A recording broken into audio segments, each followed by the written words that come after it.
Boa tarde, seguimores. Hoje eu irei fazer o quê? Irei pintar essa parede, todas as paredes de branco do meu quarto. Bom, gente, comecei aqui a pintar a parede. Eu usei uma latinha de tinta acrílica branca, que é própria pra madeira.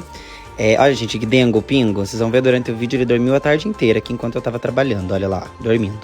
Eu passei 3 demão pra ficar bem branquinho, porque aqui no segundo andar, como essa parede toma bastante chuva, ela tava meio manchada, então passei 3 demão. Aqui eu já tava arrumando as plantas de novo. Quem viu foi rápido assim, mas eu demorei o dia inteiro nesse trabalho.